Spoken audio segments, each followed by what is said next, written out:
মৰমৰ ছাত্ৰ ছাত্ৰীসকল, আজিৰ এই ভিডিঅ'ত আলোচনা কৰিম ষষ্ঠ শ্ৰেণীৰ সমাজ বিজ্ঞানৰ লেছন 5ৰ ভাৰত পৰিচয় আৰু ভৌগোলিক বৈশিষ্ট্য নামৰ পাঠটিৰ সকলো পাঠভিত্তিক প্ৰশ্ন উত্তৰ আৰু পৰীক্ষাত আহিবলগীয়া গুৰুত্বপূৰ্ণ প্ৰশ্ন উত্তৰসমূহ অতি সহজ আৰু চুটিকৈ আলোচনা কৰিম। তো ছাত্ৰ ছাত্ৰীসকল, তোমালোকে ভিডিঅ'টো স্কিপ নকৰাকৈ লাষ্টলৈকে চাই থাকিবা। তো এতিয়া আমি অনুশীলনীৰ প্ৰশ্ন উত্তৰখিনি আলোচনা কৰিম। তো এতিয়া অনুশীলনী 1ত 1 নম্বৰত কি কৈছে, তলৰ প্ৰশ্নবোৰৰ উত্তৰ দিয়া। ইয়াৰ ক নম্বৰ কুৱেশ্যনত কি কৈছে, ভাৰতৰ মুঠ মাটিকালি কিমান?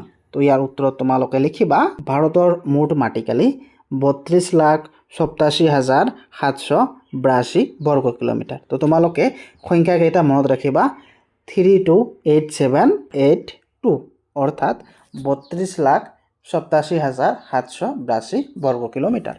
তাৰপিছত কুৱেশ্যন খত কি কৈছে, ভাৰত আৰু শ্ৰীলংকাক পৃথক কৰা প্ৰণালীটোৰ নাম কি? তো উত্তৰত তোমালোকে লিখিবা, ভাৰত আৰু শ্ৰীলংকাক পৃথক কৰা প্ৰণালীটোৰ নাম পাল্ক প্ৰণালী। নামটো মনত ৰাখিবা কি, পাল্ক প্ৰণালী। তো ছাত্ৰ ছাত্ৰীসকল, তোমালোকৰ কাৰণে উত্তৰবিলাক একেবাৰে চুটিকৈ আনিছোঁ যাতে তোমালোকৰ মনত ৰখা আৰু মুখস্থ কৰাত সুবিধা হয়। তো তোমালোকে কোনখন ডিষ্ট্ৰিক্টৰ পৰা মোৰ ভিডিঅ' চাই আছা কমেণ্ট কৰি জনাবা। তাৰপিছত কুৱেশ্যন গত কি কৈছে, ভাৰতবৰ্ষৰ মাজভাগত অৱস্থিত পৰ্বতখনৰ নাম কি? তো উত্তৰত তোমালোকে লিখিবা, ভাৰতবৰ্ষৰ মাজভাগত অৱস্থিত পৰ্বতখনৰ নাম হ'ল বিন্ধ্যা পৰ্বত। কি? বিন্ধ্যা পৰ্বত। তাৰপিছত কুৱেশ্যন ঘত কি কৈছে, উত্তৰ ভাৰত আৰু দক্ষিণ ভাৰতৰ সীমা কি? তো ইয়াৰ উত্তৰত তোমালোকে লিখিবা, সাধাৰণতে বিন্ধ্যা পৰ্বতকে উত্তৰ ভাৰত আৰু দক্ষিণ ভাৰতৰ সীমা বুলি কোৱা হয়। ঠিক একেটা ইয়াৰ উত্তৰটো তোমালোকে ইয়াত লিখিলে হৈ যাব। কি ইয়াত কি কৈছে, বিন্ধ্যা পৰ্বতকে উত্তৰ আৰু দক্ষিণ ভাৰতৰ সীমা বুলি ধৰা হয়। তাৰপিছত 9 নম্বৰ কুৱেশ্যনত কি কৈছে, এখন দেশৰ চাৰিসীমা বুলিলে কি বুজা? তো উত্তৰত তোমালোকে লিখিবা, এখন দেশৰ চাৰিওদিশে অৰ্থাৎ দেশখনৰ ৰাজনৈতিক সীমাত থকা আন দেশ, সাগৰ, মহাসাগৰ, পৰ্বত, পাহাৰ আদিৰ নাম উল্লেখ কৰাকেই দেশখনৰ চাৰিসীমা বোলে। কি? দেশখনৰ চাৰিসীমা বুলিলে ধৰা এখন দেশ, ইয়াৰ চাৰিওফালে থকা সাগৰ, মহাসাগৰ, পৰ্বত, পাহাৰ বা আন কোনো দেশ থাকিলে এইবিলাককে দেশৰ চাৰিসীমা বুলি কোৱা হয়। তাৰপিছত 2 নম্বৰ কুৱেশ্যনত কি কৈছে, ভাৰতৰ চাৰিসীমাত কি কি আছে লিখা? তো উত্তৰত তোমালোকে লিখিবা, ভাৰতৰ চাৰিসীমাত থকা দেশ আৰু সাগৰ মহাসাগৰবোৰ হ'ল উত্তৰত চীন, নেপাল আৰু ভূটান। তাৰপিছত উত্তৰ পশ্চিম পাকিস্তান আৰু আফগানিস্তান। পূবত আছে বাংলাদেশ, ম্যানমাৰ আৰু বংগোপসাগৰ। তাৰপিছত পশ্চিমত আছে আৰৱ সাগৰ আৰু দক্ষিণত আছে শ্ৰীলংকা আৰু ভাৰত মহাসাগৰ। তো এই চাৰিসীমাটো তোমালোকে ভালদৰে মনত ৰাখিবা, এইটো তোমালোকৰ কাৰণে খুবেই ইম্পৰ্টেণ্ট। তো এতিয়া আমি অনুশীলনী 2ৰ প্ৰশ্ন উত্তৰখিনি আলোচনা কৰিম। ইয়াৰ 1 নম্বৰত কি কৈছে, তলৰ প্ৰশ্নবোৰৰ উত্তৰ দিয়া। ইয়াৰ ক নম্বৰ কুৱেশ্যনত কি কৈছে, ভাৰতৰ সীমাৰ প্ৰাচীৰ কি? তো ইয়াৰ উত্তৰত তোমালোকে লিখিবা, উত্তৰৰ পৰ্বত্য অঞ্চল গঠন কৰা হিমালয় পৰ্বতক ভাৰতৰ সীমাৰ প্ৰাচীৰ বুলি কোৱা হয়। তাৰপিছত কুৱেশ্যন খত কি কৈছে, ভাৰতৰ 2খন বন্দৰ নগৰৰ নাম লিখা। তো উত্তৰত তোমালোকে লিখিবা, ভাৰতৰ 2খন বন্দৰ নগৰৰ নাম হ'ল মুম্বাই আৰু চেন্নাই। বন্দৰ নগৰ কি, যিবিলাক নগৰ বা চহৰ সাগৰৰ লগতে লাগি থাকে সেইবিলাককে কি বন্দৰ নগৰ বুলি কোৱা হয়। তো ভাৰতৰ 2খন বন্দৰ নগৰ হৈছে মুম্বাই আৰু চেন্নাই। তাৰপিছত কুৱেশ্যন গত কি কৈছে, ভাৰতৰ উপকূলীয় অঞ্চলত বাস কৰা লোকসকলক প্ৰধান বৃত্তি কি? কি কৈছে ইয়াত, ভাৰতৰ উপকূলীয় অঞ্চলত বাস কৰা লোকসকলৰ প্ৰধান বৃত্তি অৰ্থাৎ প্ৰধান কাম বা প্ৰধান জীৱিকা কি? তো ইয়াৰ উত্তৰত তোমালোকে লিখিবা, ভাৰতৰ উপকূলীয় অঞ্চলত বাস কৰা লোকসকলৰ প্ৰধান বৃত্তি হ'ল সাগৰীয়া মাছ ধৰা। কি? এই সাগৰৰ ওচৰত যিবিলাক মানুহ থাকে, সাগৰৰ পাৰে পাৰে যিবিলাক মানুহ থাকে, এই মানুহবিলাকৰ প্ৰধান বৃত্তি বা জীৱিকা হৈছে সাগৰীয়া মাছ ধৰা। তাৰপিছত কুৱেশ্যন ঘত কি কৈছে,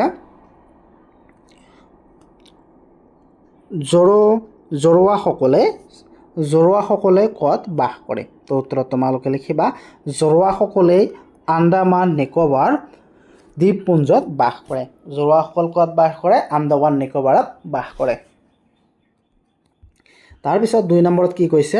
চমু টোকা লিখা। প্ৰথমটো কি? উত্তৰৰ পৰ্বত্য অঞ্চল। ক'ত কি কৈছে? উত্তৰৰ পৰ্বত্য অঞ্চল। তো ইয়াৰ চমু টোকা লিখিব লাগে। তো উত্তৰত তোমালোকে লিখিবা ভাৰতৰ উত্তৰ দিশত হিমালয় পৰ্বতমালা আৰু ইয়াৰ লগত লাগি থকা সৰু বৰ পৰ্বত পাহাৰেৰে এই অঞ্চল গঠিত। এই কাশ্মীৰৰ পৰা অৰুণাচল প্ৰদেশলৈকে বিস্তৃত। এই অঞ্চলটোৱে ভাৰতক উত্তৰৰ ঠাণ্ডা বতাহৰ পৰা ৰক্ষা কৰে আৰু মৌচুমী বতাহক বাধা দি বৰষুণ দিয়াত সহায় কৰে। গংগা, যমুনা, সিন্ধু, ব্ৰহ্মপুত্ৰ আদি বহুতো প্ৰধান নদীৰ উৎস এই পৰ্বত্য অঞ্চল। তাৰপিছত খত কি দিছে?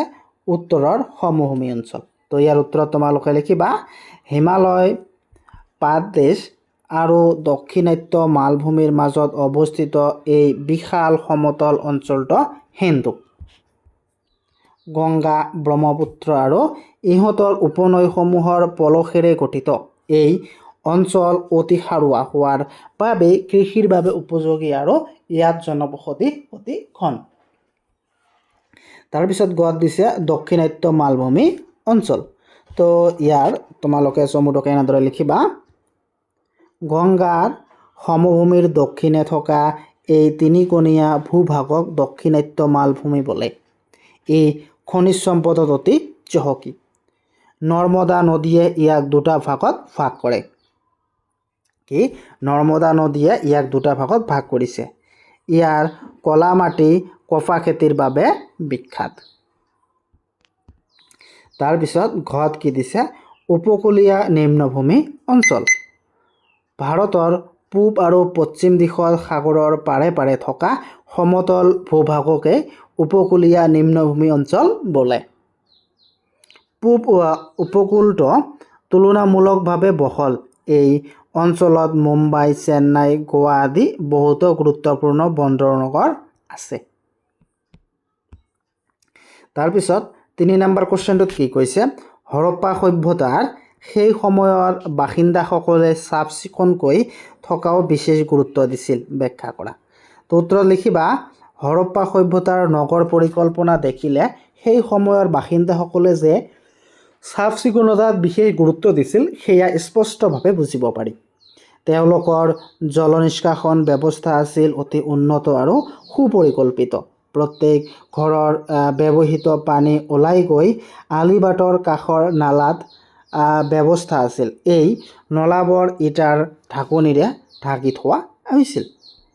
ইয়াৰ পৰাই তেওঁলোকৰ পৰিষ্কাৰ পৰিচ্ছন্নতাৰ প্ৰতি থকা সচেতনতাৰ প্ৰমাণ পোৱা যায়। এতিয়া আমি এই পাঠটোৰ সাৰাংশখিনি পঢ়িম। এই সাৰাংশখিনি পঢ়িলে তোমালোকে আৰু এই পাঠটো ভালকৈ বুজি পাবা। এই পাঠটোত আমাৰ দেশ ভাৰতবৰ্ষৰ ভৌগোলিক পৰিচয়, ভূ-প্ৰাকৃতিক বিভাগ আৰু ইয়াৰ বৈশিষ্ট্যসমূহৰ বিষয়ে আলোচনা কৰা হৈছে। তো তোমালোকে যদি এই সাৰাংশখিনি আৰু ভালদৰে পঢ়া তো তোমালোকে এই পাঠটোৰ বিষয়ে আৰু বহুত নলেজ আহিব আৰু তোমালোকে এই পাঠটোৰ ওপৰত যিকোনো প্ৰশ্ন আহিলে যদি আৰু ভিতৰুৱা প্ৰশ্ন আহে তোমালোকে কভাৰ কৰিব পাৰিবা। তো এতিয়া আমি ভৌগোলিক পৰিচয়খিনি আলোচনা কৰিম। ভাৰত এখন বিশাল দেশ যাৰ মাটিকালি 32,87,782 বৰ্গ কিলোমিটাৰ।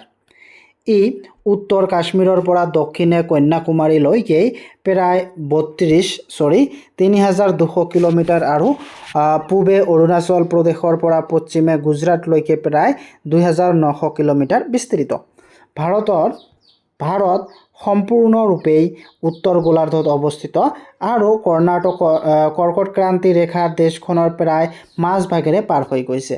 ভাৰতৰ চাৰিসীমাত পাকিস্তান, আফগানিস্তান, চীন, নেপাল, ভূটান, বাংলাদেশ, ম্যানমাৰ আদি দেশ আছে আৰু দক্ষিণে শ্ৰীলংকা আৰু ভাৰত মহাসাগৰ আছে।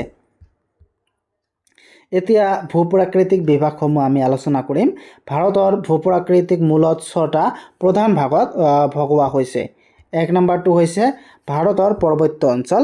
ইয়াত হিমালয় পৰ্বতমালা আৰু উত্তৰ পূব পাহাৰসমূহ অন্তৰ্ভুক্ত। হিমালয় ভাৰতৰ জলবায়ুৰ ফালৰ পৰা সুৰক্ষা দিয়া আৰু বহুতো নদীৰ উৎস। 2 উত্তৰ ভাৰতৰ মালভূমি সমভূমি অঞ্চল সিন্ধু গংগা ব্ৰহ্মপুত্ৰ আৰু ইহঁতৰ উপনৈসমূহৰ পলসেৰে গঠিত এই অঞ্চল অতি সাৰুৱা আৰু ঘন জনবসতিপূৰ্ণ তাৰপিছত 3 দক্ষিণাত্য মালভূমি অঞ্চল গংগা সমভূমিৰ দক্ষিণে থকা এই তিনিকোণীয়া অঞ্চলটো খনিজ সম্পদত চহকী নৰ্মদা নদীয়ে ইয়াক দুটা ভাগত ভাগ কৰিছে তাৰপিছত 4 উপকূলীয় নিম্নভূমি অঞ্চল ভাৰতৰ পূব আৰু পশ্চিম দিশত সাগৰৰ পাৰে এই অঞ্চল বিস্তৃত ইয়াত বহুত বন্দৰ নগৰ আছে তাৰপিছত 5 মালভূমি অঞ্চল ভাৰতৰ উত্তৰ পশ্চিম দিশত থকা থৰ মৰুভূমি এই অঞ্চলৰ অন্তৰ্গত তাৰপিছত 6 দ্বীপ অঞ্চল আৰব সাগৰত থকা লক্ষদ্বীপপুঞ্জ আৰু বংগোপসাগৰত থকা আন্দামান নিকোবাৰ দ্বীপপুঞ্জই এই অঞ্চলৰ গঠন কৰিছে এই পাৰ্টত এইটো আলোচনা কৰা হৈছে যে ভাৰতত এই ভৌগোলিক বৈচিত্ৰ্যই ইয়াৰ মানুহৰ জীৱন প্ৰণালী সমাজ সংস্কৃতি আৰু অৰ্থনীতিত গভীৰ প্ৰভাৱ পেলায় যাৰ বাবে ভাৰত এখন বৈচিত্ৰ্যপূৰ্ণ দেশ বুলি কোৱা হয়